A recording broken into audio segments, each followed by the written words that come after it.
सोनामुखी, हरड़, मुलेठी जैसी अनेक जड़ी बूटियां और हजारों वर्षों का प्राचीन आयुर्वेदिक ज्ञान इस एक बोतल में समाया हुआ है। कायम टैबलेट, आपकी खुशियों का साथी। इसरो के लिए आज का दिन बेहद दुखद रहा। क्यों? क्योंकि आज भारत के अंतरिक्ष कार्यक्रम से जुड़ी एक बड़ी और गंभीर खबर सामने आई है। इसरो का आज का लॉन्च मिशन पूरी तरह सफल नहीं हो सका है। PSLV रॉकेट के जरिए जिन 16 सैटेलाइट्स को अंतरिक्ष में भेजा गया था, वो अपने तय ऑर्बिट तक नहीं पहुंच पाए। इसके बाद सबसे बड़ा सवाल यही है, ये सैटेलाइट्स अभी कहां हैं? क्या ये धरती पर गिरेंगे या फिर अंतरिक्ष में घूमते हुए स्पेस डेब्री बन जाएंगे? इसलिए दुनिया भर के स्पेस एजेंसियां इन सैटेलाइट्स को डिस्पोज करने के नियम फॉलो करती हैं। लेकिन क्या ये खुद ब खुद गिरते हैं या कोई फिक्स जगह है? और इससे भी अहम सवाल, क्या इसका भारत पर कोई खतरा है? ये मिशन भारत के लिए कितना जरूरी था और इसरो इस मिशन की तैयारी कब से कर रहा था? आज की इस खास रिपोर्ट में हम आपको हर सवाल का जवाब आसान भाषा में देंगे।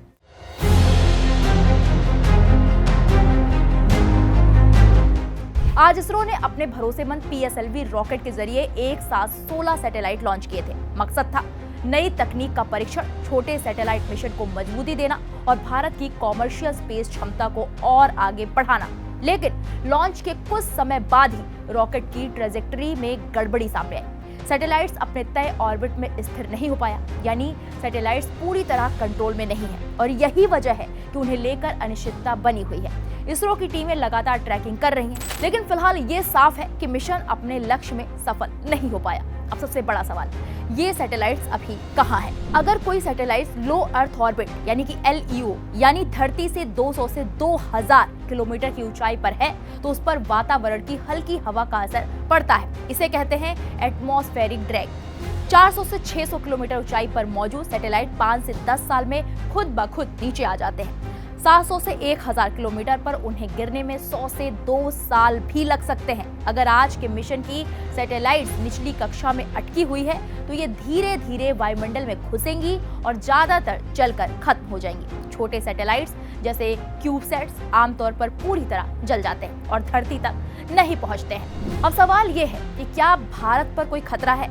तो इसका सीधा और साफ जवाब, भारत पर कोई तात्कालिक खतरा अभी नहीं है। क्यों? क्योंकि पृथ्वी का 70% हिस्सा समुद्र है, ज्यादातर सैटेलाइट्स हवा में ही जल जाते हैं। अगर कोई टुकड़ा बचता भी है तो उसके आबादी वाले इलाके में गिरने की संभावना बेहद कम होती है। अब तक स्पेस डेब्री से दुनिया में किसी की मौत नहीं हुई है। 1997 में एक महिला पर सैटेलाइट्स का छोटा सा टुकड़ा गिरा था, लेकिन उसे कोई गंभीर चोट नहीं आई थी, ऐसी खबर बताई गई। यानी डरने की कोई जरूरत किसी को नहीं है, लेकिन सावधानी बेहद जरूरी है। अब बात करते हैं कि स्पेस डेब्री क्यों खतरनाक है। अंतरिक्ष में इस वक्त हजारों एक्टिव सैटेलाइट्स काम कर रहे हैं, लेकिन जब कोई सैटेलाइट्स खराब हो जाते हैं, ईंधन खत्म हो जाता है या कंट्रोल से बाहर हो जाते हैं, तो वो बन जाता है स्पेस डेब्री। ये डेब्री दूसरे सैटेलाइट से टकरा सकती है, GPS, इंटरनेट, मौसम सेवाओं को नुकसान पहुंचा सकती है और सबसे बड़ी बात, भविष्य के मिशनों को जोखिम में डाल सकती है। इन्हीं सभी खतरे को देखते हुए दुनिया भर में सख्त नियम बनाए गए हैं। अब सबसे अहम सवाल ये उठता है कि इस पर अंतर्राष्ट्रीय नियम क्या कहते हैं, वो लोग क्या कुछ बताते हैं। तो बता दें कि संयुक्त राष्ट्र की संस्था UNCOPS ने स्पेस डेब्रीज मिटिगेशन गाइडलाइंस बनाए हैं। मुख्य नियम ये है, 25 वर्ष नियम, मिशन खत्म होने के 25 साल के अंदर सैटेलाइट को डी ऑर्बिट करना बेहद जरूरी है। अमेरिका और यूरोप अब 5 साल का नियम लागू कर रहे हैं। सैटेलाइट में विस्फोट ना हो, सैटेलाइट में विस्फोट ना हो यानी कि बचे हुए ईंधन को खत्म करना, पैसिवेशन, टकराव से बचाव की तकनीक, बड़े सैटेलाइट्स को कंट्रोल्ड तरीके से गिराना। अगर सैटेलाइट्स 36,000 किलोमीटर यानी जियो ऑर्बिट में हो तो उसे भेजा जाता है ग्रेवयार्ड ऑर्बिट में। ग्रेवयार्ड ऑर्बिट यानी कि अंतरिक्ष का कब्रिस्तान। बड़े सैटेलाइट्स और स्पेस स्टेशन धरती पर कहीं भी नहीं गिराए जाते, उन्हें गिराया जाता है पॉइंट नेमो पर, दक्षिणी प्रशांत महासागर में। दुनिया की सबसे सुनसान जगह है ये, किसी जमीन से 2688 किलोमीटर दूर। 1971 से अब तक 264 से ज्यादा स्पेस क्राफ्ट यहीं गिराए जा चुके हैं। रूस का MIR स्पेस स्टेशन और भविष्य में ISS भी यहीं गिराया जाएगा। अब सबसे जरूरी सवाल, भारत के लिए ये लॉन्च इतना अहम क्यों था? ये मिशन भारत की स्पेस इकोनॉमी और न्यू स्पेस इंडिया रणनीति का हिस्सा था। इससे भारत को अंतर्राष्ट्रीय बाजार में और मजबूत होना था। इसरो इस मिशन की तैयारी कई महीनों से कर रहा था। Satellite integration, rocket test, simulation, tracking system, हर स्तर पर सावधानी बरती गई थी। लेकिन अंतरिक्ष मिशन में जोखिम हमेशा रहता है। अब बात करते हैं क्या था इस मिशन का मकसद। बता दें कि इसरो की ओर से 44.4 मीटर लंबा 4 स्टेज वाला रॉकेट सुबह 10:18 पर तय समय पर लॉन्च किया गया। इस PSLV C62 मिशन का मकसद एक प्राइमरी अर्थ ऑब्जर्वेशन सैटेलाइट और कई को पैसेंजर सैटेलाइट्स को 512 किलोमीटर के सन सिंक्रोनस ऑर्बिट में स्थापित करना था।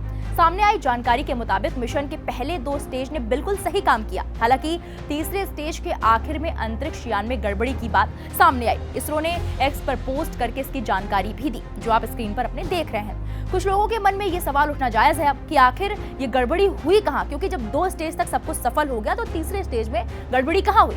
तो बता दें, इसरो के चेयरमैन वी नारायण ने PSLV C62 मिशन में आई गड़बड़ी के बारे में जानकारी दी है। उन्होंने मिशन कंट्रोल सेंटर में टीम को संबोधित किया और बताया PSLV एक 4 स्टेज वाला यान है। इसमें 2 सॉलिड स्टेज और 2 लिक्विड स्टेज होते हैं। तीसरे स्टेज के आखिर तक इसरो के यान ने उम्मीद के मुताबिक काम किया। हालांकि तीसरे स्टेज के आखिरी समय के दौरान यान में अधिक गड़बड़ी देखने को मिली और उसके बाद उड़ान के रूट में एक बदलाव देखा गया। वहीं इसरो के प्रमुख वी नारायण ने यह भी कहा कि हम मिशन के डेटा का एनालिसिस कर रहे हैं और जल्द से जल्द वापस आएंगे। उसके बाद इसरो ने सोशल मीडिया प्लेटफॉर्म एक्स पर अपने आधिकारिक हैंडल पर ट्वीट करके कहा, जैसा हमने पहले भी वो ट्वीट दिखाया, PSLV C62 मिशन में PS3 चरण के आखिर में गड़बड़ी हुई है।